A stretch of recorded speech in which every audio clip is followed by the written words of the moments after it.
Going to wave to him. Oh, he's gonna wave. Hello. I think so. But thank you. As soon as I find this up. Good afternoon. And Happy New Year to everyone. Happy New Year to all of our fellow directors. Welcome, everyone, to the January 2020 meeting of the Omaha Public Power Board of Directors. First, I'm going to ask Mr. Tim Burke, President and CEO, to give a safety briefing. Great, you're in the auditorium of our Energy Plaza building on the east side of the building. You obviously came in several exits either on either side. We would exit out of this room in that area. You would be escorted by our emergency resource employees to an appropriate place to exit the building. Most likely we would go through the cafeteria, exit or through the atrium area, exit on the Harney Street side out of the building. If we need to exit the building, if there is a fire and we need to, if there's a other reason we need to be sheltered, we would be escorted by our emergency response personnel. Fire extinguishers are near the door on conference room A, which is out this door to my left, kind of around the corner, right by that conference room area. If you have a medical condition, we would ask you to write it down or let your neighbor know. The first aid kit and the AED are on the brick wall as you go into the cafeteria. They're on the right-hand side, one on top of each other. Is anybody here certified in the use of an AED or in CPR? So very good. We have good folks here. We actually have a doc in the room, so that's always a good sign. And several other medical professionals who could assist us, which is always good. In case of a fire, we would ask you not to use the elevators. And if we do have to migrate down the steps for whatever reason, we would ask you to use your three-point touch, which is one hand on the railing and 2 feet on the ground. And again, we don't anticipate a tornado and obviously severe weather tomorrow. So we would ask you to be very safe tomorrow in your walking and driving and everything else. And with that, that concludes the safety briefing. Thank you very much, Mr. Burke. Now, let's run through a list of our guidelines for the conduct of the meeting. First and foremost, please silence your electronic devices. This regular board meeting will follow the agenda made available to the public upon entering the meeting.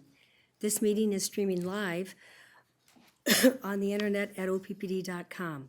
Our regular board meetings have public comment periods on the agenda.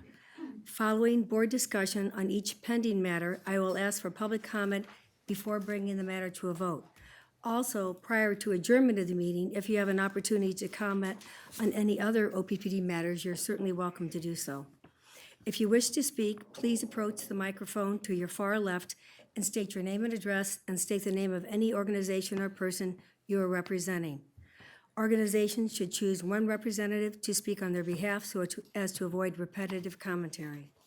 Comments made by all parties during the meeting are a part of the official public record. Each individual will be allotted 3 minutes per matter pending at the discretion of the board. To assist you, we use a red, yellow, green light indicator to ensure each member of the public receives a consistent amount of time. Ms. Hinders will signal you when 30 seconds remain as well as when time is up. Please direct your comments to me, not to other board members or the executive team. I will either respond to you directly or defer response to another board member or officer of the district. If you brought any written materials, Ms. Henners will gladly receive them on your behalf. Ms. Henners, will you please take roll call? Bogner. Here. Kavanaugh. Here. Gay. Here. McGuire. Here. Mulhoff. Here. Moody. Yep. Williams. Here. Yoder. Here. Announcement regarding public notice of meeting. Notice of the time and place of this meeting was publicized by notifying the area news media, by publicizing same in Outlets newsletter and on OPPD.com, by displaying such notice on the arcade level of Energy Plaza since January 10th, 2020, and by emailing such notice to each of the district's directors on that same date. A copy of the proposed agenda for this meeting has been maintained on a current basis and is readily available for public inspection in the office of the district's corporate secretary. Additionally, a copy of the Open Meetings Act is available for inspection in the public meeting book located in this room. The consent agenda items are as follows. Item 5, approval of the November 2019 Comprehensive Financial and Operating Report, December 2019 meeting minutes, and the January 16th, 2020 agenda. Agenda Item 6, SD6 Safety Monitoring Report, Resolution Number 6356. Item 7, Spring 2020 Fiber Optic Ground Wire Installations, Resolution Number 6357. Item 8, Engineer certification, Nebraska City Station Unit 2 Distributed Control System Evergreen Upgrade Contract, Resolution Number 6358. And item 9, engineer certification, Nebraska City Station Unit 2 Steam Turbine Generator Controls Migration Contract, Resolution Number 6359. If there are no corrections, changes, or additions to the consent agenda items, I need a motion and a second to approve the items. Motion approved. Second? Okay. We discussed these action items in detail at the committee meeting on Tuesday. At this time, I'd like to ask if there's anyone in the public that would like to make comment on any of these these items. If not, may we please have a vote? Bogner, Yes. Kavanaugh, Yes. Gay, Yes. McGuire, Yes. Mulhoff, Yes. Moody, Yes. Williams, Yes. Yoder. Yes. Motion carried. Okay, thank you very much. Now, if we'll please have the president's report, Mr. Burke. Great, thank you very much. And then we have another important business following this with board elections. So let's just step through our baseload generation for the month of December as we ended the year. Most of these units had very little outage hours, actually. So the differentials between 100% and where they are in their capacity factor is really driven on kind of market changes and market demands more than anything else. But we had a really good operation for the month of December for our peaking facilities. Our December, for our baseload facilities. On our peaking facilities, very little use. You can see the capacity factors there in Cass County and Jones Street and Sarpy County. A lot of those were testing requirements that we had to have. North Omaha units 1, 2, and 3, we do not have them available during the winter months, primarily because of their natural gas use and the required firm capacity needed for those units, but we don't use those for the winter months. As a summary for 2019, this kind of lays out from 1994 to 2019. We did add a bar this year, which talked about if we excluded the flood generation that our peaking generation was utilized, you can still see it was pretty significant peaking unit generation that we had, which just in the conversations that we've had over the last several months, it's just these changes that are going on in the market that we're seeing that our peaking generation is called upon to maintain reliability and resiliency within the marketplace. On our renewables, renewable energy contributed almost 40% of our retail sales in the month of December, and our wind capacity factor was 46.3%. So pretty significant. I'll stay on this slide just to talk about a couple other items. Our Fort Calhoun Community Solar Facility went online, serving our OPPD customers. The facility began producing test energy in the middle of December, and it was fully online by the end of the month. We're working with our partners NextEra through the holidays, actually to finalize the commissioning test and the interconnection process. Those that have participated in our Community Solar Initiative will have received a letter letting or an email letting them know that we're beginning that generation of that solar facility. And you can actually see it online for those members that are participating. We're working on getting a link on our page so you can see the ongoing generation that occurs on that community solar site, which I think will be really valuable for the public to see. We did a public presentation on our Power with Purpose. As over the last several months, we've made a commitment to the board and to the public for us to go ahead and provide an update. And so we did that in the public session on Tuesday. I'm not necessarily going to do that today, but you can certainly go back and review the video and the webcast that occurred on Tuesday to get some of those details. But we're progressing through that process, and we actually gave what's going to happen over the next several months through the month of January and the month of February, just to let people know kind of the status of where we are in that process.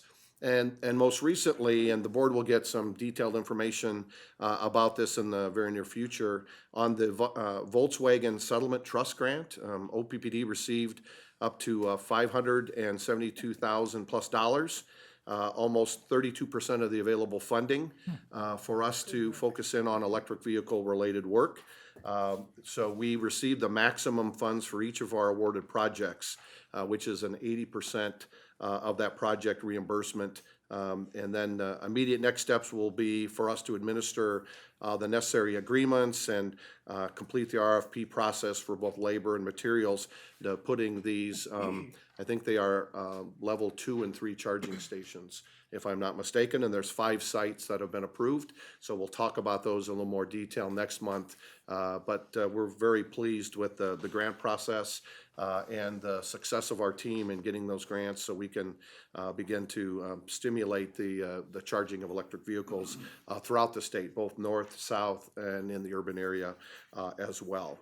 I want to give an update on our utility of the future. So this is a conversation the board has asked us to do in a public setting, and you'll see it get more refined as we move through our strategic initiatives. But as we have talked about that in June of this year, we began to talk about this utility of the future and what that kind of 10-year vision looked like. And so we've been doing that. We identified in 2019 5 strategic initiatives, and those initiatives were really around kind of our customer engagement.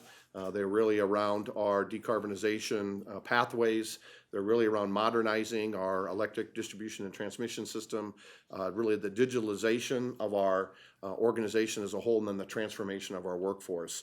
And so we are moving through that process to begin to establish the work around those activities right now. So in setting the foundation, the board really refined the strategic director around SD7, clarifying that the board would pursue a net zero carbon goal by 2050. And the Power with Purpose initiative will really assist in informing that pathway to decarbonization, as well as the other strategic initiatives and the work that we have going on. And so we've actually developed a strategic initiative committee as part of our management team and our organization to really begin to review those strategic initiatives and begin to provide our discipline and our methodical approach to that portfolio management of all of those strategic initiatives. And so that team reviews the scopes, this resourcing, the planning, and the execution of those strategic initiative portfolios. So we are looking at a variety of dramatic and dynamic industry trends, and engaging consulting groups, subject matter experts in a number of different areas, and one, to make sure that this is aligned with our strategic directives that the board has approved and the public has had the opportunity in the past to engage around. So the progress to date for us is we're really prioritizing that approach. We're developed the effective planning and integration and resourcing of our strategic initiatives. And we have confirmed and clarified the pathway to decarbonization strategic initiative scope. We've done that kind of internally through the senior management team. We'll be sharing that in the next month with the board and then publicly on kind of what that looks like. There are really in that initiative 4 distinct yet connected projects within that strategic initiative program. And that includes OPPD operations, what happens within OPPD across our operation, whether that's building, facilities, our mobilization or transportation assets, whatever that may look like. Our energy portfolio, which is the first project that's beginning to roll out around our energy portfolio and our decarbonization efforts around that. Community is another component around that as well. The other piece of that is around our customers. So how are we going to engage our customers in decarbonization activities and strategic initiatives around that? So that work is beginning, and we'll begin to share more formally the specifics around that over the next month or so. And so the energy portfolio project charter has been approved by the senior management team. And again, as I said, will be presented to the board and has really begun to enter the detailed planning stage so that we can come and share that with the public and the board and what that stakeholder engagement looks like in that planning process. One of our commitments around these strategic initiative is to make sure we have the appropriate level of public input and stakeholder input in that process. So our next steps is to really look at the remaining 3 strategic initiatives: the electric system evaluation modernization, our technology platform or digitalization, within our organization and how it may connect outside, and then our workforce transformation. And that'll be completed in the late spring of 2020 as we begin to kind of cascade these strategic initiative projects. We have developed a resourcing planning tool to ensure the most effective and efficient use of our resources. Primarily, it's personnel. We still have great work that we're doing here at OPPD, and we need to make sure we get done. So it's making sure that we optimize those resources to get not only our current work done, but really identifying resources that can be focused on these strategic initiatives without hampering or negatively impacting our other operations. And so we've beginning to put metrics for performance in place, reporting formats, timelines, and the board and the public will get to see that in upcoming meetings. And again, our commitment is to provide regular status updates as we move forward in the planning and the resourcing into execution. And the board and the public will have that opportunity to engage around those, give us feedback, perspective, and insight as we move forward. I'm going to move into some of our core value related work, and this is really around honor our community. So the month of December is really the month of giving in Omaha here, whether that's the engagement around the United Way campaign, but this is some of the work that we've done. Again, our three core values are passion to serve, honor our community, and caring for each other, and I'm going to speak a little bit about honor our community. So in coordination with the month of giving, new and gently used coats and other winter wear was collected throughout the district, and so locally here it was really focused on helping the Partnership for Kids program at Fort Calhoun and that northern region. We donated items to support the Blair Optimist Club and their related work. And then the Nebraska City Station and employees in the South donated items really focused on project response in the Nebraska City area. The children served through these agencies struggle with basic necessities, and many of them live in poverty and their families struggle every single day. So items that were delivered, it was delivered in conjunction with Giving Tuesday, a global day of giving on December 3rd. And just to give you a sense, 128 coats, 77 hats and ear coverings, 76 glove and mittens, coats, scarves, snow pants, boots, blankets, vests, just a number of different things. But it just speaks to the commitment of our employees throughout the district to help people in our community that need assistance.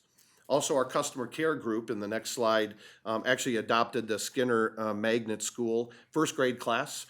They donated 62 backpacks to children, which contained winter wear, hygiene items, snacks, coloring books.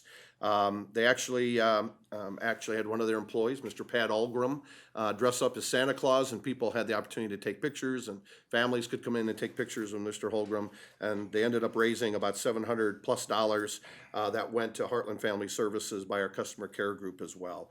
Just an example of the great work that they do. As well as the backpacks to Skinner Magnet School, we also raised $400 for the school to purchase other items for these kids in need. And again, it include gloves and socks and toothbrushes, juice, mac and cheese, assorted snacks, probably not Fruit Loops, and crayons and a variety of coloring books. The next slide here really begins to speak of what we're seeing in some of the work that we've done. In 2017, OPPD created its first legacy class. So utility leaders here at OPPD really had their sights set on how we began to develop diverse, high potential students that could someday be hired here at OPPD. So in December of 2019, Neda Zavalia became the first program intern to be hired full-time by the utility. So her story is on our Wire site. I know we've done other things on our website about Neda, and just a wonderful individual that's been hired into our customer care group. And it's just an example of some of the work that we're doing, and now we're seeing the fruition to some of that come true. So it's just a great opportunity, and my guess is we'll have several other of our legacy students as they graduate from community college or four-year college come into our organization as well. And the second to last item I'll talk about, which I registered today, by the way, so is our Walk for Warmth on March 7th at Stinson Park. It'll start at 9 o'clock. There'll be a 5K run followed by a mile walk. It's an opportunity for you to for us to raise money to help the Energy Assistance Program. And again, this will be at the Stinson Park at Exarban Village. It's really a family-friendly event, and it's just a great opportunity. Now, for those of you that don't want to run, that don't want to walk, you can go online and you can donate as well to heatthestreetsomaha.org, and so you can register at that site as well, and that's on the OPPD website. We've done a variety of different communication on that. Yeah, actually, and my Lisa? husband and I are co-chairs of that, and Mike, I doubt will be running, but he will be walking with me. So. Yeah, very good. Very good. Thank you. Thank you for that. Thanks for your leadership on that. And lastly, here at OPPD, we talk about the commitment of our employees who have actually given their life in the line of duty. And this month, we're going to talk about Arthur Kaiser. He was a lineman who died February 25th, 1948, he suffered injuries and eventually died when he fell from a 35-foot fall when he and a coworker, the pole actually broke off at the base, and the coworker was hospitalized with several fractures, and they were working near the Herman, Nebraska area at the time. He was 49 years old at the time of his death. He was survived by his wife, Velma, daughters, Constant, Laura Jean, and his son, Raymond. And it's incidents like this that OPPD has implemented our fall protection related activity over the years to prevent these kinds of activities from occurring. And so with that, that concludes my President's report. Thank you very much. Appreciate that. I have one question. The billing for the community solar, that starts in January? That starts January 1. That January started 1, just so January 1. people knew that starts. And everyone that signed up for the community solar program actually received an email and or a letter letting them know that that billing would occur and that it is online and how they can go and see the megawatt hours being generated from that site. So Good news. Tim, one question I had, the folks that are on the level plan, does it change this month? Or does it change as the summer approaches? I can't remember when it changes. It would not change this month. Okay. I don't think it changes this month. the level pay plan. It just will get rolled into your level pay balance, and then if your balance gets out of sync, then your balance would get adjusted. Yeah. Okay. It's not enough to create this change. Yeah, thanks, Julie. Thank you very much. So the balance gets adjusted if there's too much. At the end of the, Yeah, great, thank you. Now we're going to have the election of board officers. What we're going to do first is that we have to ask the board's pleasure as to how the vote is taken, by roll call or by secret ballot. If only one person is nominated, a roll call is usually taken unless someone specifically requests a secret ballot. If there are more than one nomination, then the vote is usually taken by secret ballots. Once this is determined, we can go ahead. So we're going to go through each one. First of all, we're going to open up the nominations for chair of the board. Are there any nominations? Yeah, Director McGuire, I'd like to nominate our current Vice Chair, Director Moody, to be the chairman next year. As we all know, he's been a committee chair and done a great job as vice chair. And we all know him as a fair guy to deal with, and he's a good leader, so Craig Moody. And we do not need any seconds on this. Yeah, are there any other nominations? No, then nominations are closed. Ms. Henners, can you please call roll to elect the chair of the board? Wagner, yes. Kavanaugh, Yes. Gay, Yes. McGuire, Yes. Mulhoff, Yes. Moody, Yes. they do vote, Thank you for Williams, not abstaining. Yes. Yoder. Yes. Congratulations. Thank you.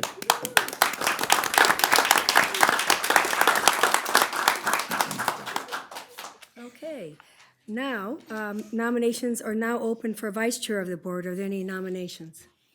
I'd like to nominate Director Yoder. I appreciate his strategic thinking and continuing to push the organization forward through the Systems Committee. And I'd like to see his leadership continue.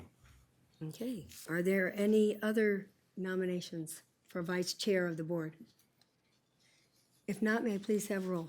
Wagner, Yes. Kavanaugh, Yes. Gay, Yes. McGuire, Yes. Mulhoff, Yes. Moody, Yes. Williams, Yes. Yoder. Yes. Okay, congratulations.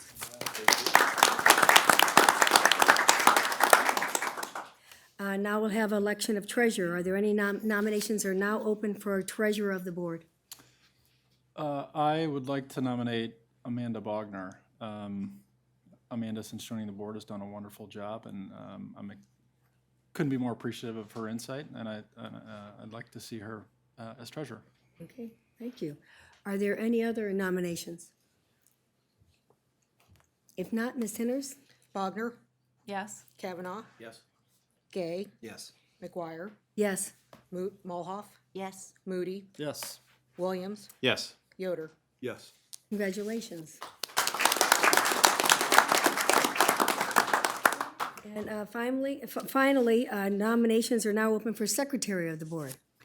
I would like to nominate Director Williams as secretary for the board. He's jumped in with both feet, so to speak, and I think that having him as secretary would continue his service very well.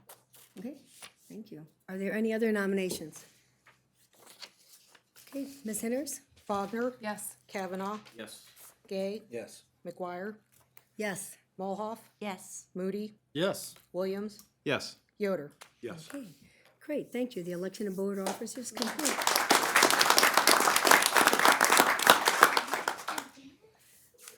Okay, now at this time, we have opportunity for comment on any other items of district business. If you could please state your name and address.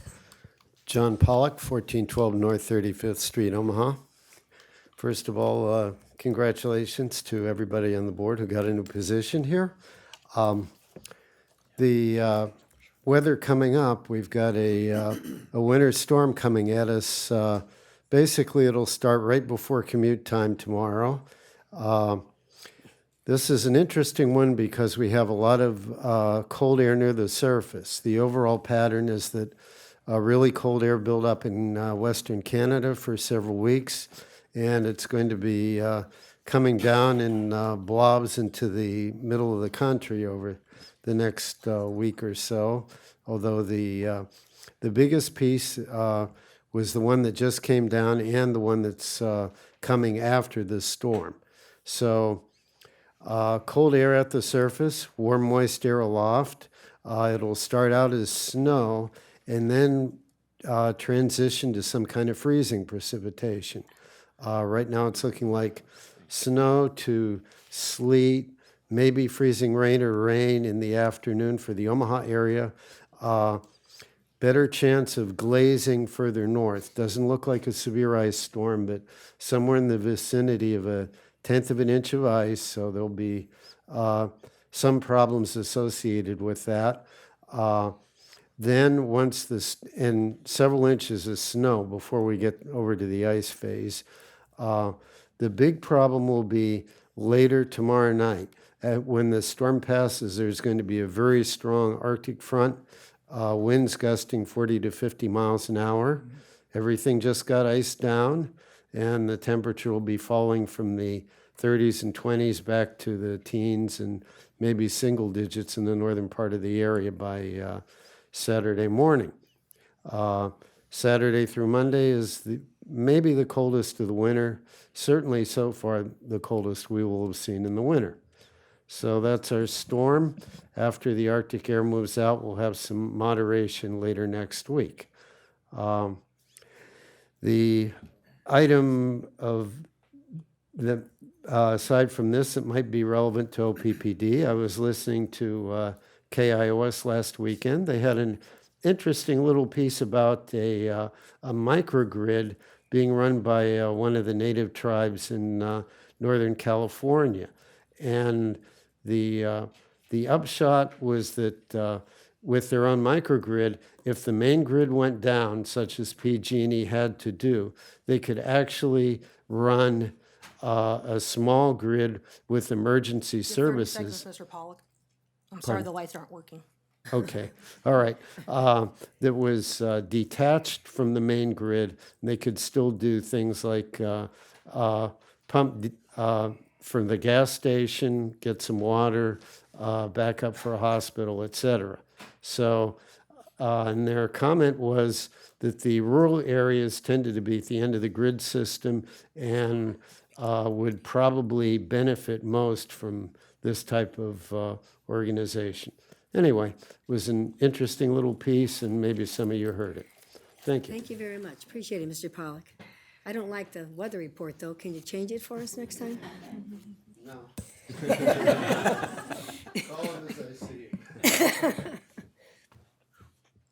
Mr. Corbin, sorry, our light's not working. If it doesn't work, I get to speak as long as I want. I got my Fitbit timer here. David Corbin, 1002 North 49th Street. I'm speaking partially from the point of view of the Sierra Club and partly from public health. First, I'd like to reinforce what my director said at the committee meeting about the city council amending the building codes and weakening those codes. It would have been great if OPPD could have been there at the table and talked and tried to correct those things that they were saying.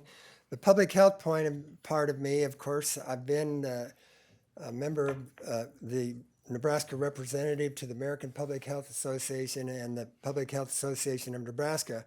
Those codes have 3 words in there that are important to anybody in public health. The first is safety. The second are the very words public health themselves. And the third is welfare. It's surprising to me that the people who decided to amend the codes were all builders. There were no public health people. There were no environmental people. They were all builders and decided they wanted the codes to be less. My state senator, Megan Hunt, put forward that bill to update the codes, and now they're weakened again. And I'm worried that because Omaha voted to weaken those codes, that others in the state will follow suit. So what I'm requesting then, in public health, we have something that's called health in all policy. And basically that policy says you should not pass any policy if it has negative health impacts, or at least that you don't know what the impacts are and say how you're going to deal with those impacts. So I'm looking forward to the new person that you hired and hoping that will help with some of the local things that are going on in local policy, because it's going to be difficult to meet that net zero if the building codes are not as strong as they can be. Thank you. Thank you very much. And congratulations to all the new officers.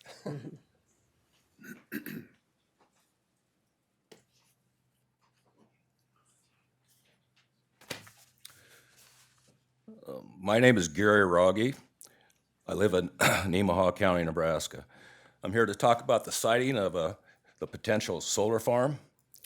I own and my trust own land that have OPPD transmission lines on them.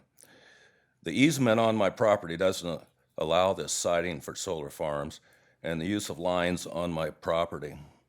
I'm opposed to having the solar farm on my property or my neighbor's property. Our property values will be nil. I will fight any action to take my property because this is where I live. Solar farms are not a fit for Omaha County. The topography, the geography are not suitable for placement. I do not see a financial return on a solar farm. OPPD is going to subsidize solar from their gas production generation forever.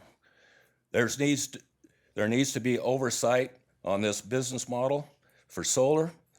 Omaha World Herald, dated December 26, 2019, refers to this issue. Oversight on the business model for solar should be made public. Maybe business schools at Creighton, UNO, UNL should analyze the business plan. Also, in Omaha, people with Wall Street knowledge of corporate raiders and knowledge of Enron and how golden parachutes are created should be contacted. The people who receive OPPD power have a need to know. The business model for solar shifts all liability years down the line. The ratepayers will be at the mercy of large corporations and electric rates will skyrocket. OPPD will have no risk then. A new entity will be formed outside the reach of Nebraska laws. When the easy profits are gone, Who will clean up the outdated and worn-out solar panels? The site will become a toxic junkyard. Landowners will not be able to get recourse. Landowners will be the largest losers. They will have subsidized solar power too. The people of OPPD's districts deserve better. Thank you. Thank you very much, Mr. Rogge, and also thank you for your letter that you sent to me. And I believe I had Mr. Burke discuss this with you. Mr. Burke, can you please comment further? Yes, sure. Mr. Ruggie and I had an opportunity to talk on Tuesday afternoon, and a couple things I think it's really important for clarity around this and that I relayed to Mr. Ruggie is that there are developers out there that are contacting landowners. Those developers cannot condemn property, cannot take property. And in this example, OPPD is not going to use eminent domain to take property for that reason. We do that only as a last resort on transmission lines. Obviously, we have transmission lines that are through your property. We do an exceptional job of negotiating those sales, and for those customers that have interest in selling and interest in participating in those kinds of activities, but we have really no intention to take property in that regard. We appreciate your comments on that. That's not our intent at all. What's really good about LB 824 way back when, and this is many, many years ago, that's being utilized in the state of Nebraska, that allows public entities like OPPD to take advantage of renewable resources and to allow the opportunity for us to take advantage of some of the tax credits that may be given to a private entity. And we have great partners in which we do that. But in the development of those renewable projects, there are requirements of funding and plans around decommissioning of those assets. So they are not eyesores, that they are not a junkyard for renewable resources. And the legislature, the renewable community, the utility community were very attuned to that need of the public owners. And so it is built into the statutes, it's built into the requirements of those renewable entities, including OPPD, that would have those kinds of projects around, and that if there are property owners that have interest, we'll have that opportunity to negotiate whatever those property transactions would look like. I did share with Mr. Raggi my experience in understanding property changes relative to even wind or solar is that those properties actually increase their value when you see those resources. And I know we may disagree on that, but we've seen it. We've seen it in negotiations. We've seen it in the property owners seeing the value in that as well. So we'll continue to have that dialogue, and I gave Mr. Raggi my direct telephone number, and if there are any other questions or concerns or comments, we'll follow up and make sure that we continue that open line of communication. So thank you. Thank you, and I appreciate that. I think it's important to get that message out there, that there aren't any further misunderstandings about that. Before we adjourn, I'd like to introduce my husband, Mike McGuire, who after 23 years decided to find out what in the hell I do the past 23 years. So I appreciate you coming, Mike. Okay, if there's no other comments or anything, we are adjourned. Thank you. Congratulations. Glad to be doing it.